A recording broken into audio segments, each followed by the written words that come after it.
আসসালামু আলাইকুম সুপ্রিয় দর্শক, আজকে আমরা কথা বলবো রড নিয়ে।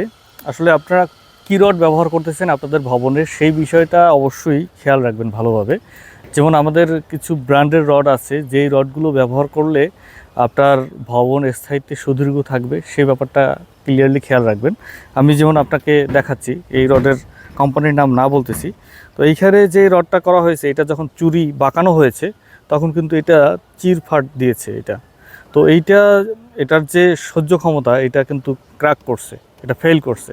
তো এই ক্ষেত্রে অবশ্যই যখন রড যাচাই করবেন বা রড ক্রয় করবেন, অবশ্যই আপনাদের যে ইঞ্জিনিয়ার রয়েছে, স্ট্রাকচার ইঞ্জিনিয়ার, তার সাথে পরামর্শ করে তারপরে ভবনের রড বাছাই করবেন এবং রড ক্রয় করবেন। তাতে আপনার ভবনটা যেমন স্থায়িত্বে সুদীর্ঘ থাকবে, আপনিও নিরাপদে বসবাস করতে পারবেন, সেদিকে লক্ষ্য রেখে পিডি কনস্ট্রাকশন কনসালটেন্সি প্রত্যেকটা কাজই খুব সুন্দরভাবে করে থাকে। যেমন আমাদের যে এই প্রজেক্টে আমি কিছু রডের সাজেশন দিয়েছিলাম। তো এখানে ক্লায়েন্ট যে মেইন রডগুলো দেখান, মেইন রডগুলো ঠিক যেই কোম্পানি বা যেই রডগুলো আনতে বলছিলাম ঠিক সেভাবে এনেছে।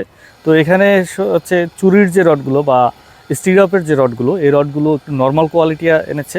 তো স্টিরাপের রডগুলো এটাও খুব গুরুত্বপূর্ণ রড, তো এটাও খুব ভালো রড দেওয়া উচিত প্রত্যেকটা ক্ষেত্রে। এখানে দেখা যায় যে অল্প কিছু স্টিরাপ প্রয়োজন হয়, সেক্ষেত্রে নর্মাল রড দিয়ে হয়তো 2 টাকা 5 টাকা আপনার বাঁচতেছে। তো এক্ষেত্রে আপনি কিন্তু অনেক বেশি ক্ষতিগ্রস্ত হচ্ছেন। তো এই দিকটা খেয়াল রাখতে হবে। ভালো থাকবেন, সুস্থ থাকবেন, আল্লাহ হাফেজ।